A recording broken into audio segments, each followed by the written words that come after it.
This show is part of the Proclaim Podcast Network, thoughtfully crafted, faithfully told stories that proclaim His name. More at proclaim.fm. Let me tell you a story. I'm Nathaniel Brown.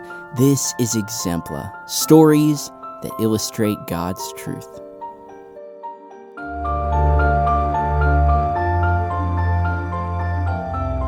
In this episode, I'm going to tell you the story of Horatio Spafford, the man who wrote the beloved hymn, "It Is Well With My Soul." I've heard the first part of Spafford's story many times, but it seemed to me like every time I heard someone tell his story, they always stopped at the same point. And it made me wonder, what's the rest of his story? What happened after he wrote "It Is Well With My Soul"? Well, I did some research and found out. In this episode, which is a replay from Season 2, I tell Spafford's whole story. Enjoy. Horatio Spafford's blood runs cold. His ears must be deceiving him. He looks at his wife and sees a look of hurt bewilderment on her face that exactly mirrors the emotions swirling in his own heart. I'm sorry. What did you say? His visitor shifts in his chair, then says earnestly, "Yes, I've come to offer to adopt your daughter as my own." Has it really come to this? Horatio wonders. Has my life really sunk so low?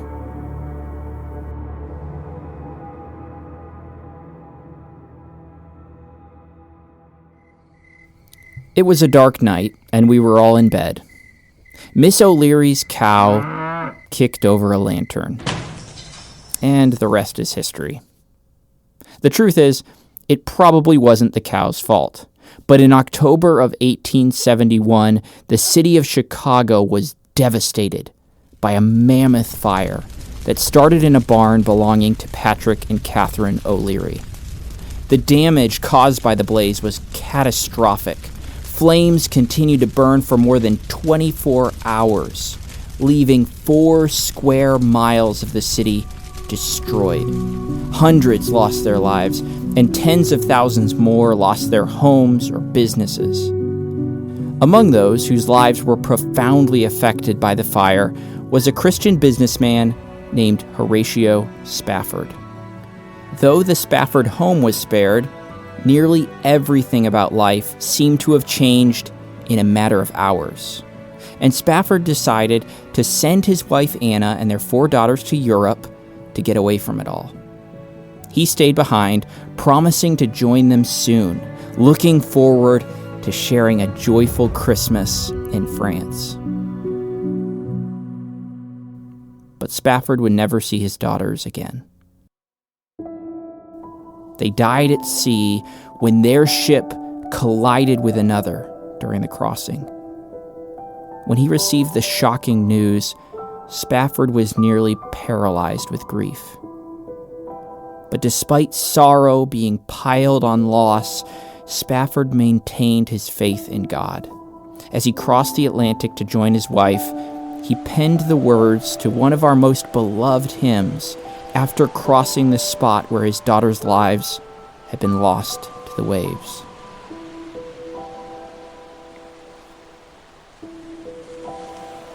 It is well. It is well with my soul.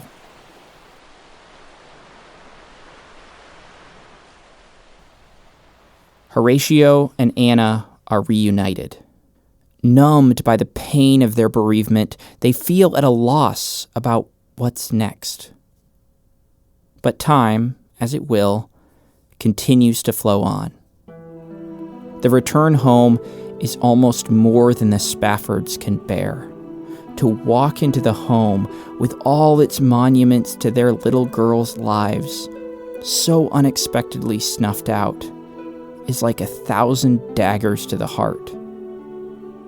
Horatio and Anna find some solace in serving others. Anna gets involved with ministry to women. Horatio helps financially and uses his gifts as a poet to serve the hearts of others. Joy follows grief when in 1876 and 1878, Horatio and Anna welcome a son, Horatio, and then a daughter, Bertha, to their family. It must seem that their sorrows are finally behind them. The future, surely, must be brighter. But the shadow of tragedy continues to follow the Spaffords. In February of 1880, little Horatio and Bertha suddenly sicken with scarlet fever. Their father rushes home from a business trip, arriving only just in time to watch his little son and namesake die.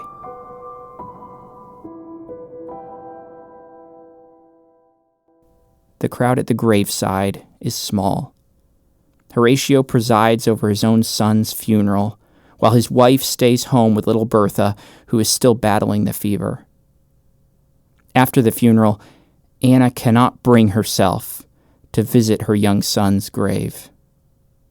Horatio and Anna do little to show outward grief, but this latest bereavement leaves them reeling, struggling not to doubt God's grace, determined not to lose faith. As Anna puts it, "I will say God is love until I believe it." To augment their sorrow, gossip begins to spread.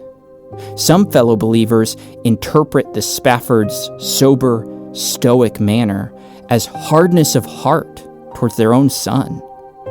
Questions arise about whether it is some sin in Horatio and Anna's lives that has led to wave after wave of sorrow.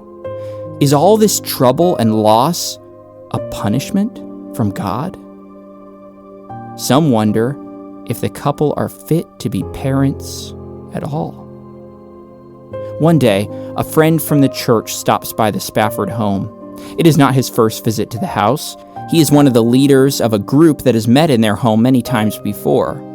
He comes with a proposition. Would the Spaffords like him to adopt Bertha? The offer comes as a complete shock. Little 2-year-old Bertha is the only child left to Horatio and Anna of their 6. Now someone is trying to take her away? The request comes like a slap to the face, and it helps Horatio and Anna reach the conclusion that nothing remains for them in Chicago. They will go to Jerusalem. The couple has long dreamed of making the trip. Horatio is deeply interested in prophecy. He has pored over the prophetic books of the Bible, looking for hidden insights, and growing in his confidence that Christ's return is very soon. Perhaps they will even be present in Jerusalem to watch prophetic events unfold. Spafford has also reached the false conclusion that there can be no such thing as eternal punishment in hell, a position that puts him at odds with the church he and his family have long called their own. A controversy follows, which leads to a formal request that the Spaffords remove their membership from Fullerton Avenue Presbyterian Church. Several other families, loyal to their longtime friends, leave the church as well. Some of these families accompany the Spaffords to Jerusalem, and together they form what will come to be known as the American Colony. Some call them a cult. Others laugh it off as an attempt at utopia.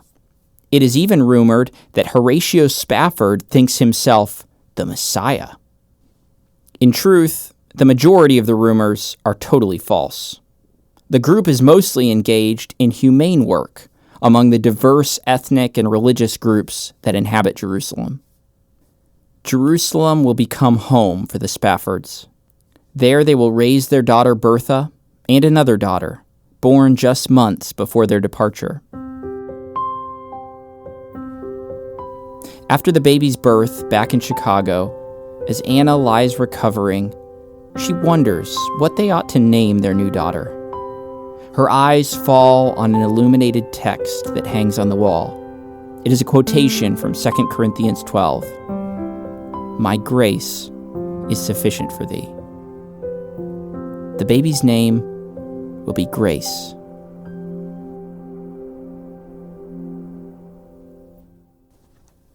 In Job 16, after 14 chapters of wearisome arguments, Job finally comes out and says it. "Miserable comforters are ye all." His friends have tried to discern his motives. They have tried to critique how he is grieving.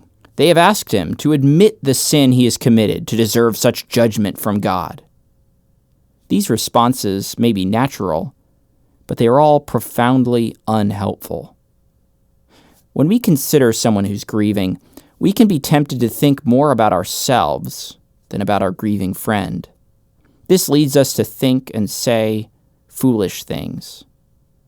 What those grieving need more than anything else is not a critique, not a solution, not an explanation, or a little sermon about how it's all for the best. They need grace. We can wag our fingers at the members of the Spaffords church for how poorly they responded to Horatio and Anna's grief. But it can be easy to become the same sort of miserable comforters. Grief is a complex and difficult thing. The best comforters are generous, they are patient, and they model Christ's love. Horatio Spafford's story is complicated. Understanding more leaves me with a question.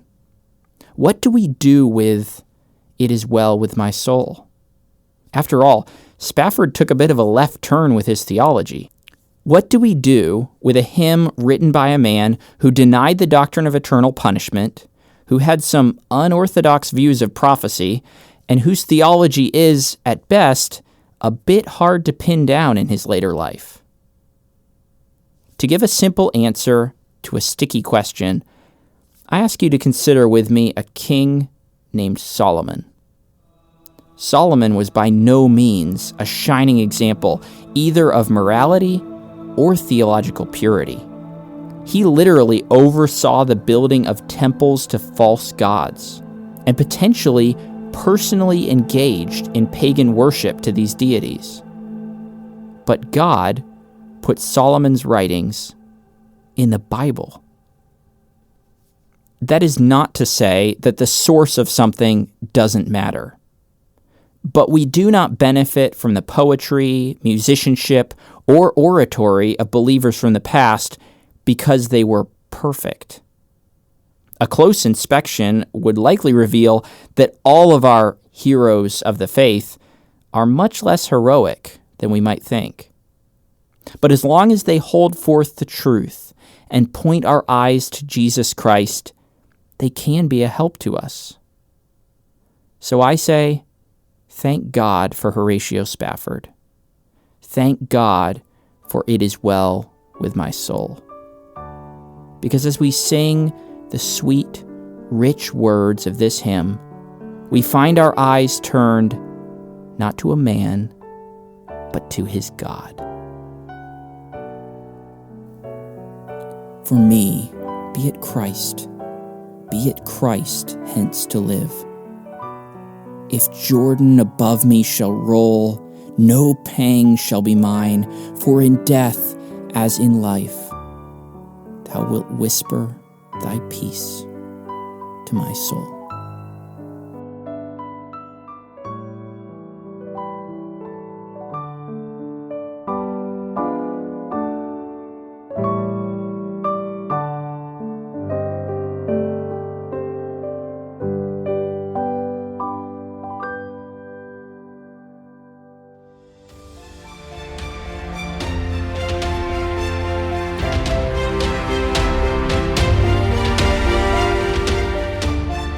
Thanks for listening. In the description of this episode, you'll find a link to the transcript. There, you can find pictures from Spafford's life and a list of sources I used for this episode. Also in the episode description is a link to an episode on another podcast that I really appreciate. Spafford's life shows us what it looks like when a church responds poorly to hardship in the life of one of its members. The episode I've linked to gives a wonderful picture of what it looks like when a church responds well. I'm also happy to recommend the podcast. It's called Counseling Talk, and it's a good biblical, practical resource for people who want to help those who are struggling by coming alongside them with grace and truth. Next time, I'm going to share another episode from Season 2. This one is about Legos, and the man who is probably most responsible for turning them from a mediocre product into a global phenomenon. Until then, grow in grace and in the knowledge of our Lord and Savior Jesus Christ, and keep telling stories.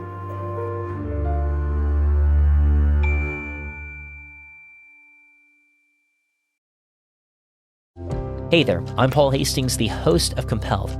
And just like the podcast that you just finished listening to, my show is part of the Proclaim Podcast Network. On every episode of Compelled, we use gripping, immersive storytelling to bring Christian testimonies to life. One of my favorite stories is episode 31 with Virginia Prodan. Virginia was a small, petite attorney in communist Romania during the 1980s, defending Christians in court. Her success angered the Romanian dictator, and he vowed that she would pay. One evening, Virginia was alone at her office when a man entered the room, closed the door, and pulled out a gun. He barked, "Shut up, sit down, I'm here to kill you." Virginia was face to face with a trained assassin. What happened next? Well, there's only one way to find out. Virginia's entire story is episode 31, entitled He Came to Kill Me. Just search for Compelled on your podcast app or visit compelledpodcast.com. Again, that's compelledpodcast.com.